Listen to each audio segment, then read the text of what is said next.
Olá, meus amados, a paz do Criador, a paz do Eterno para todos. Queridos, estou trazendo aqui um pequeno vídeo, um videozinho simples, porém um vídeo caseiro, um vídeo que traz informações que vale a pena, né, tá assistindo. Estou aqui no Wikilivro, que é a mesma coisa do Wikipedia, né, traz informações também, uma plataforma de informações, e eu vou estar mostrando aqui algo que eu achei interessante em Colossenses, né, que eu vou mostrar durante aqui o vídeo, que pede para a gente ter cuidado, né, para que nós não sejamos escravizados com enganosas tradições do homens e muito mais. Vou mostrando aqui no percorrer do vídeo. Sabemos aí que tem muitas doutrinas, muitas tradições que realmente só leva para o engano, só leva para o erro, leva para o buraco, correto? Então eu vou estar mostrando aqui que essa tradição tem muito tempo, muitos anos, há 2 mil anos atrás tem essa tradição, e eu sei que essa tradição levou muita gente para o buraco, para o engano. Estamos vivendo até hoje aí no engano, porque eles fizeram do segundo mandamento, que pede para não estar pronunciando o nome do nosso Eterno em vão. De fato, a gente tem que ter todo o respeito, temos que ter todo o cuidado para não estar blasfemando, não estar profanando o nome do Eterno. Então, isso pede sim no segundo mandamento. Mas o que eles fizeram foram ocultar o nome do Eterno, isso por intermédio de Satanás. Satanás trabalhou a mente deles achando que isso seria a melhor forma para estar levando a humanidade ao erro. Ou seja, vamos lá. O tetagrama está dizendo aqui, ó. O tetagrama. Dentro do judaísmo, o nome mais importante do Criador é o que conhecemos como tetagrama, nome dado às 4 letras que formam o nome da divindade. Este nome em hebraico é Yud Rei Vav Rei, YHWH. Aqui diz, ó. Devido ao mandamento de não pronunciar o nome do Criador em vão, desenvolveu-se entre os judeus um profundo sentimento de reverência para com esta palavra, de forma que a pronúncia correta tornou-se restrita, ou seja, eles estão guardando abaixo de 7 chaves, porque eles acham que só eles têm o direito de ter o nome do Criador, e o Criador fez tudo que há na terra, somos cria dele, então eles não têm o direito de estar guardando o nome do Eterno só para eles, né? Enfim, e aí eles colocaram, vamos lá, eles colocaram as vogais de Adonai, né? Adonai lá no tetagrama sagrado, para que nós venhamos pronunciar Adonai. Mas aí é que está a questão, vamos lá ver o que significa Adonai. A palavra Adonai vem do hebraico, plural da palavra Adon, Senhor, Amon. Esta palavra era utilizada pelos fenícios para o deus pagão Tamuz, e era o nome do deus grego Adonis. Os judeus utilizavam esta palavra em relação a YHWH, no lugar de pronunciar o tetagrama. Em oração e ocasiões solenes, colocalmente utilizam a palavra Hashem, ou seja, o nome. Eles usam lá Hashem, e pra gente aqui é Adonai. Entendeu, gente? Olha lá, olha a maldade. Para referir-se ao Criador. Quando os maçoretas adicionaram a pontuação vocálica ao texto das escrituras, as vogais de Adonai foram adicionadas ao tetagrama para que se fosse lembrado que deveria ser lido Adonai no lugar do tetagrama. Essa vocalização criou a palavra Yahuwah. Enfim, em português Adonai é traduzido geralmente como Senhor, ou seja, Senhor quer dizer Baal, aonde Baal está lá também traduzido como Tamuz. Tamuz foi o filho de Semiramis. Vamos lá dar uma olhada. Pronto, tá aqui, ó. Ó, tô aqui no Wikipedia agora. Vou falar ali um pouco sobre Tamuz. Era uma antiga divindade suméria, sendo deus da fertilidade. Tá vendo? Ele recebeu o espírito de Baal, porque Baal também era o deus da fertilidade. E um pastor. Correto? Vamos lá. Vou ler aqui mais alguma coisa. Esse aqui também achei interessante. Vou dar uma lida. Estou falando um pouco rápido para poder não ficar muito comprido. Relação com a cruz. A forma da cruz de 2 vigas teve sua origem, ou seja, quando fala origem é da onde veio, né? A sua origem na antiga Caldeia, e foi usada como símbolo do deus Tamuz, tendo a forma do místico Tal, a letra inicial de seu nome, ou seja, esse Tal é a mesma coisa da letra T, a letra T do seu nome. Naquele país e em terras adjacentes, inclusive no Egito, por volta do meado do século III depois do Mashiach, as igrejas ou se haviam apartado ou tinham se arremedado, ou seja, ou se afastou ou eles copiou aquilo que eles estavam trazendo de lá da Babilônia. Tá entendendo, pessoal? Haviam apartado ou tinham arremedado copiando tudo que ele fazia, certas doutrinas da fé cristã, a fim de aumentar, isso que eles queriam, aumentar o prestígio do sistema eclesiástico apostata. Aceitavam-se pagãos nas igrejas a partir de uma regeneração pela fé e permitiam-se-lhe, em grande parte, reter, ou seja, continuar com suas crenças, tá vendo? Em grande parte, reter seus sinais e símbolos pagãos.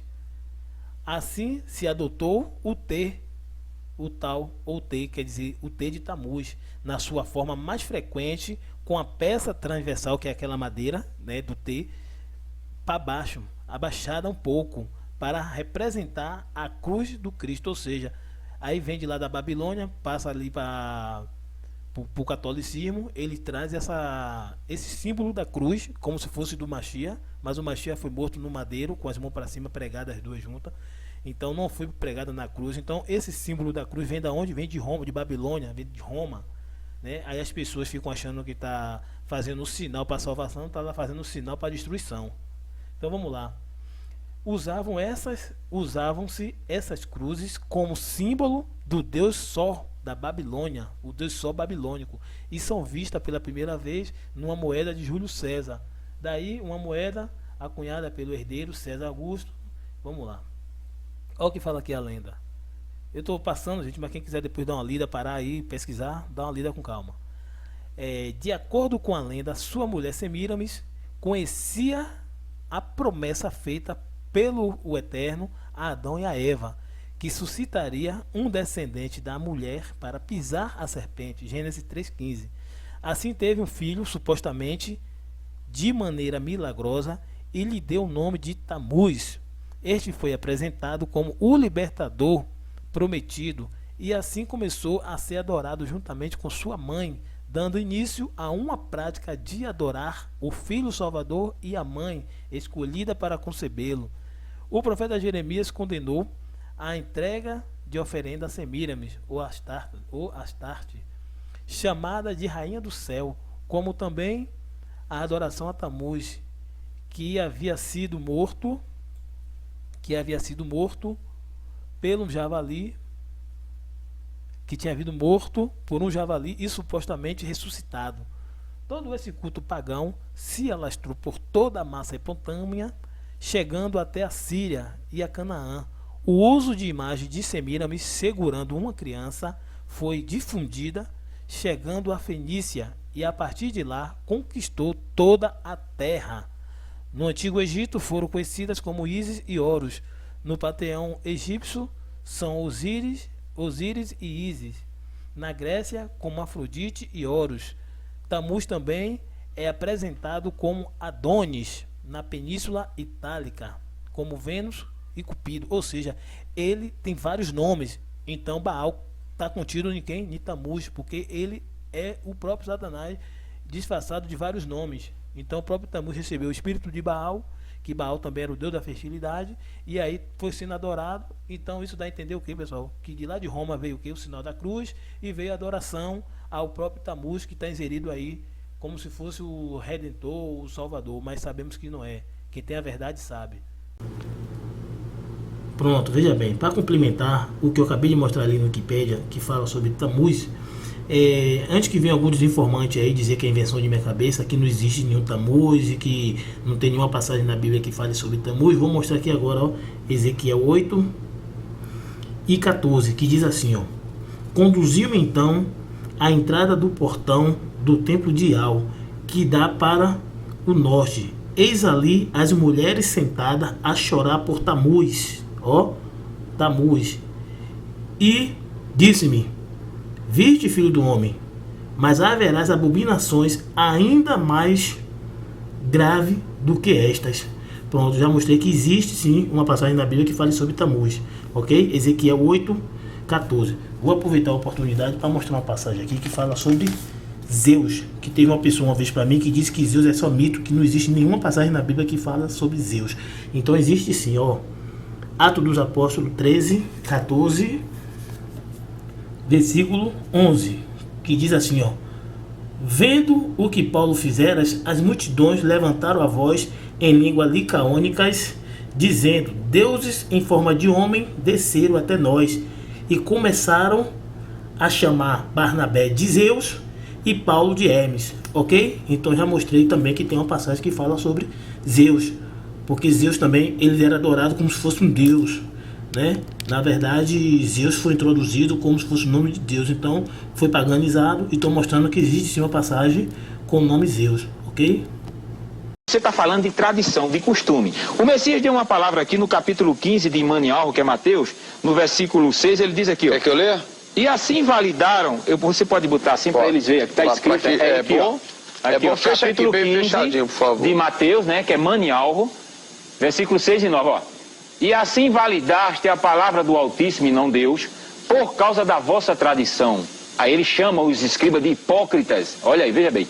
Bem profetizou Ioshial, que é o Isaías, né? A vosso respeito, dizendo: este povo honra-me com os lábios, mas o vosso coração está longe de mim. E em vão me adoram, seguindo preceitos de homens. Isso aí ele está se referindo a costume, a cultura e a tradição deles, que não queriam falar o nome do Pai. Então eu não posso de maneira, e nenhuma pessoa que tem um coração aberto para aprender e saber a origem, continuar na adoração, porque eu passei 15 anos dando glórias e dizendo que Jesus salva, que Jesus é o Messias, e nunca foi. Mas você... Satanás conseguiu enganar todo o sistema religioso que agora engana você. Esteja atento, não foi contra Satanás que o Salvador mais lutou contra, lembra? Foi contra o sistema religioso. É porque ele é mais perigoso que Satanás, ele sabia disso. É com ele que você mais deve se preocupar, pois se mostra ser o caminho até o Criador. Se você está disposto a mudar de vida, ser fiel ao Criador para alcançar a vida eterna, o que você procura? Pense, uma denominação religiosa feita por um homem, certo? Uma igreja. Cuidado, o diabo você luta contra, o sistema religioso você entrega sua vida pensando em estar agradando ao Criador. É diferente e muito mais perigoso. Você não sabe quem criou o sistema religioso? Nós já vimos isso nesse vídeo. As denominações te ensinam que o diabo é o seu único inimigo para que não veja que eles são a maior causa humana de almas perdidas no caminho.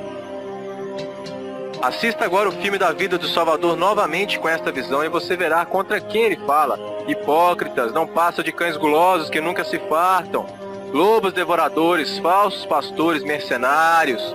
Ele estava falando do diabo? Ou do sistema religioso? Você prefere seguir ao sistema religioso ou quem deu a vida para te salvar? Escolha bem. Não pense que é a mesma coisa, pois ele lutou a vida toda contra eles. Lembre-se, no fim foi o sistema religioso que o matou. Então, escolha bem o seu lado. O sistema religioso que está aí foi criado com que propósito? Pense. Quantos templos ou denominações o Salvador criou?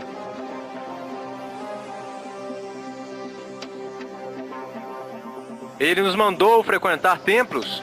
A única vez que ele foi, pregou contra o templo. Quiseram matá-lo por isso e ele se escondeu. Escondeu deles para não morrer porque não era a hora. Já te ensinaram isso? Ele mandou você frequentar templos? Ele ensinou os seus discípulos a construir templos a fim de acumular o povo em um aprisco? Com esse acúmulo de dinheiro que existe hoje? Ele é o único caminho para a vida eterna, nós sabemos. Mas ele disse que além de aceitá-lo em sua vida e obedecer o que ele ensinou, era preciso fazer algo como complemento, como seguir um líder religioso ou frequentar denominações. Ele disse para fazermos isso?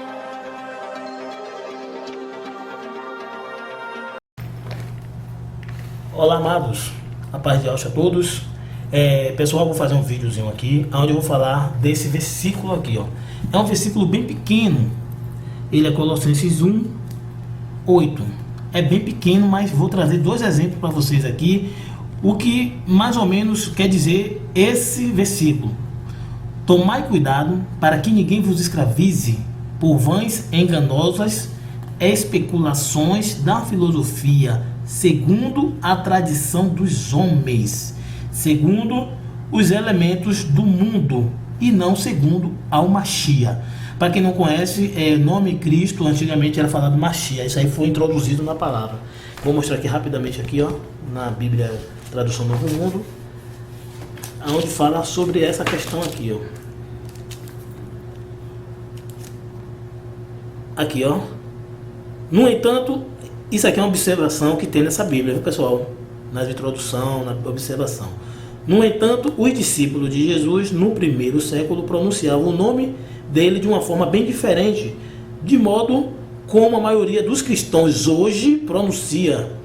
Entre os cristãos judeus, o nome de Jesus provavelmente era pronunciado Yeshua, mas só que é Yahusha, viu, pessoal? Houve uma distorção porque no tetragrama sagrado contém o nome do Pai no Filho. Então, como mexeram lá no tetragrama do Pai, fizeram uma modificação que acabou ficando esse nome aqui, ó, Yeshua, mas só que é Yahusha HaMashiach.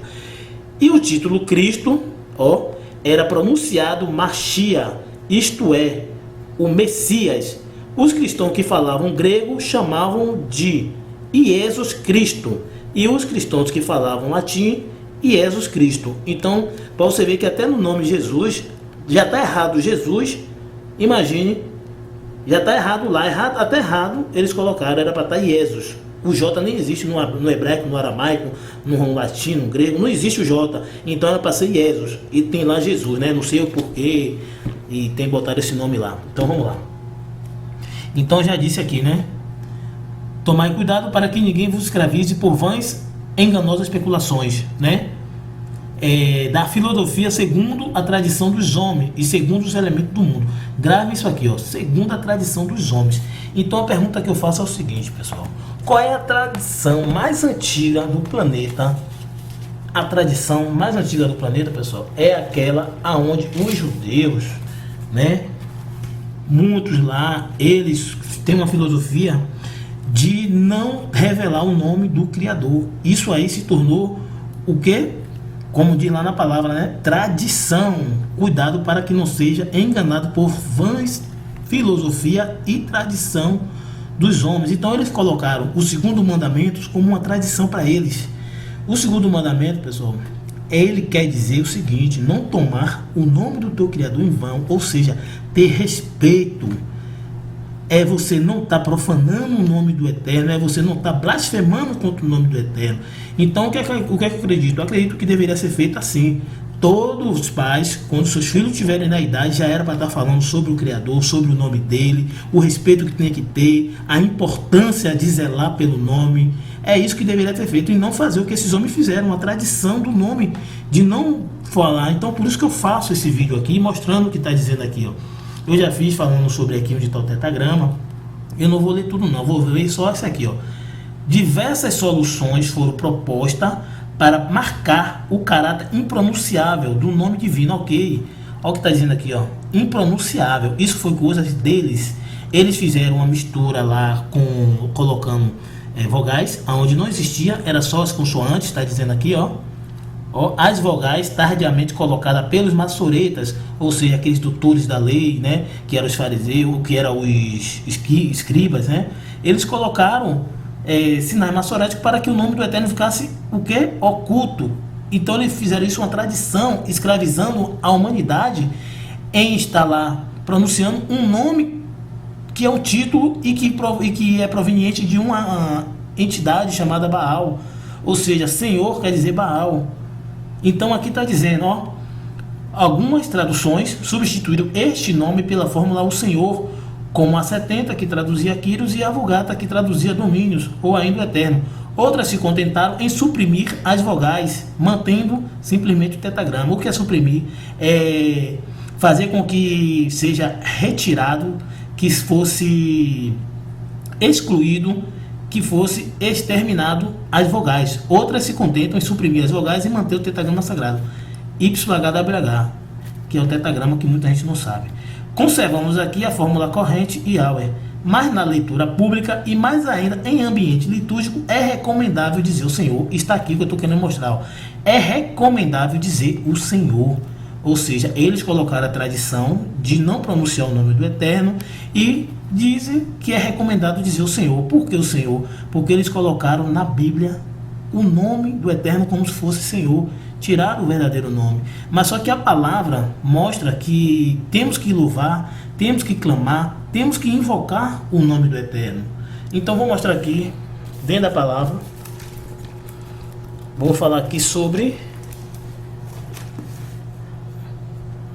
aqui.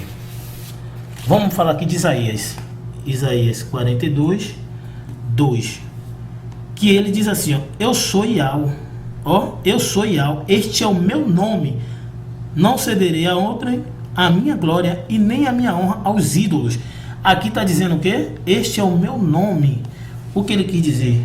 Ó, aqui nesse rodapé, é excelente saber porque tem essas informações. O rodapé diz assim, ó, é o nome revelado a Moisés, Êxodo 3,14. O único existente, não há outro Altíssimo além dele. Então, vamos dar uma chegada lá para a gente ver. Aqui, pessoal. Êxodo 3:13. Ó, o nome já diz aqui, ó. Revelação do nome divino. Moisés disse ao Altíssimo: quando eu for aos israelitas e disser, o Altíssimo de vossos pais me enviou até vós, e me perguntarem qual é o seu nome, que direi? Disse o Altíssimo a Moisés: eu sou aquele que é. Disse mais assim: dirás ao israelita, eu sou, me enviou até vós. Disse o Altíssimo ainda a Moisés. Ó, importante, ó. Assim dirás aos israelitas: o Altíssimo de vossos pais, o Altíssimo de Abraão, o Altíssimo de Isaque e o Altíssimo de Jacó me enviou até vós. É o meu nome para sempre, e assim que me invocarão de geração em geração. Vou repetir mais uma vez. Ó, assim dirás aos israelitas: me enviou até vós. É o meu nome para sempre, e é assim que me invocarão de geração em geração. Então a palavra já está mostrando aqui, botando por terra o que eles lá, né, os judeus, né, o judaísmo traz em essa tradição. Vou mostrar mais aqui, mais um pedaço aqui que fala sobre Salmo 9:10, que diz assim, ó: seja Yahweh fortaleza para o oprimido, fortaleza em tempos de angústia. Em ti confiam os que conhecem o teu nome, pois não abandonam os que te procuram, Yahweh. Ó o que ele está falando, ó. Em ti confia os que conhecem o teu nome, pois não abandonam o que te procuram, Yahweh. Aleluia. Vou mostrar mais aqui, meus amados, ó. Olha o que diz aqui, ó. Isso aqui é Joel. Isso aqui são poucas passagens, é somente para vocês ter noção do que eles fizeram. Ó, o sol, isso aqui é qual? É Joel 2, Joel 3:4. O sol se transformará em trevas, a lua em sangue, antes que chegue o dia de Yahweh, grande e terrível. Então todo aquele que invocar o nome de Yahweh será salvo. Ou seja, meus amados, está mostrando aqui, botando por terra o que eles tentaram fazer. Deixa eu ver se tem mais alguma coisa para mostrar aqui aos amados.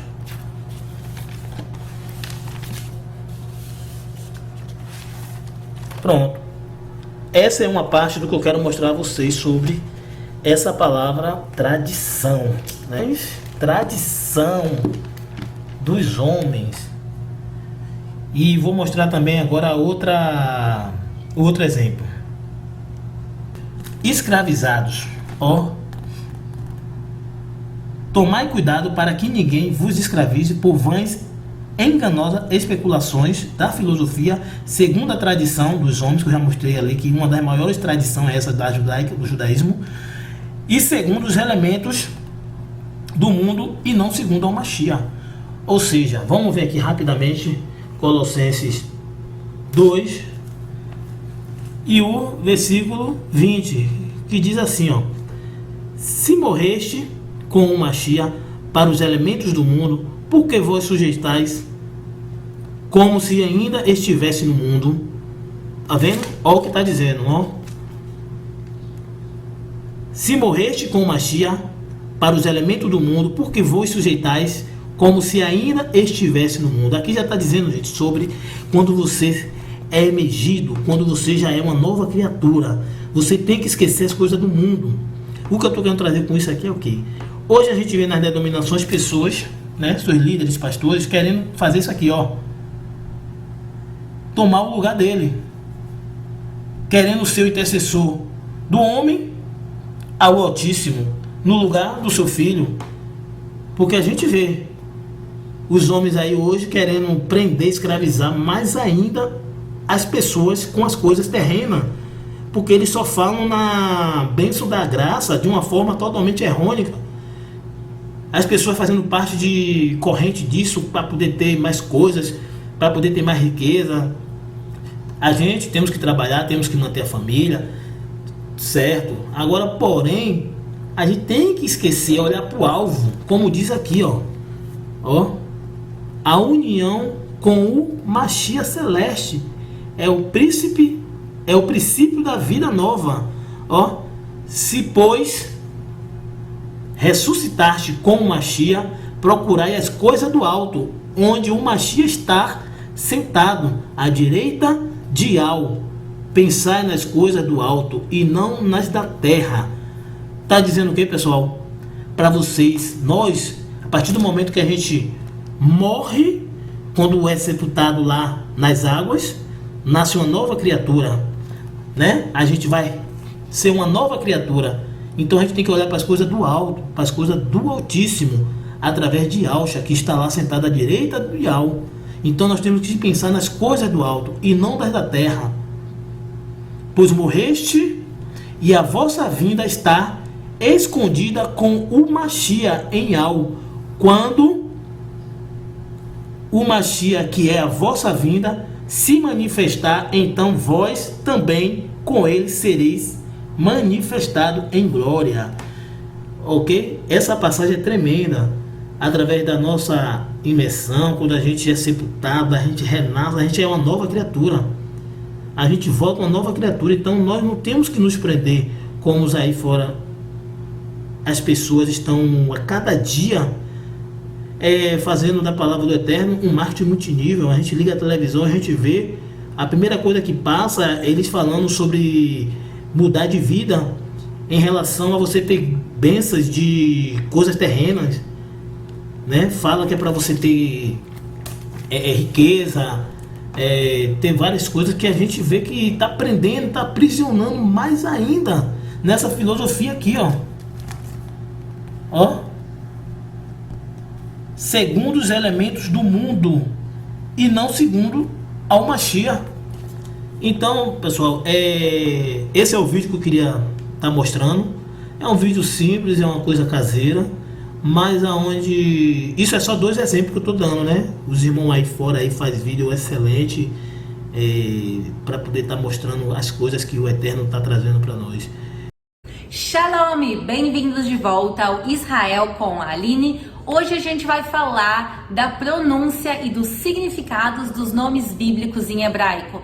Caleb, Daniel, Rafael, Miguel, Isabel e muito mais. Então, sem mais delongas, vamos começar. E para começar, vocês sabiam que em hebraico não existe a letra J?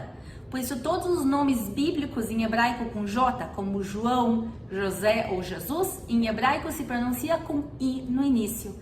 Shalom e bem-vindos de volta ao Israel com a Aline. Nós estamos na minha casa em Jerusalém e o assunto de hoje são o significado e a pronúncia dos nomes bíblicos. Quem sabe vocês também vão encontrar o nome de vocês aqui hoje. Então, se vocês estão preparados, vamos começar. No judaísmo, a gente não pronuncia o nome de Deus, que é o tetragrama. Isso é uma tradição, pessoal, que vem desde a época do Templo de Jerusalém. Então, literalmente, há 2000 anos atrás já não se fazia isso, e por isso até os dias de hoje a gente não pronuncia o nome dele. Quando a gente quer se referir a Deus, a gente usa outras palavras. A mais comum delas é Hashem, que significa literalmente o nome. Então, aqui em Israel, quando conversa com as pessoas e fala de Deus, normalmente o que tu vai ouvir é Hashem. E isso por causa do terceiro mandamento. Mas isso é uma tradição judaica, cada um tem a sua religião e os seus costumes, mas a gente até os dias de hoje em hebraico não pronuncia, a gente usa Hashem ou Elohim, como a própria Bíblia a gente viu que fala seguidamente, e essas duas iniciais da palavra Elohim, que é El, é muito usado em nomes, como a gente viu em Israel, mas também em outros nomes como Ismael. O nome Mateus vem do hebraico e ele se pronuncia Matitial. Matitial é a junção de Matanat, que é presente, com parte do tetragrama, parte do nome de Deus, que é o nome que eu comentei que a gente não pronuncia. E por isso, juntando, fica Matitial, que é presente de Deus.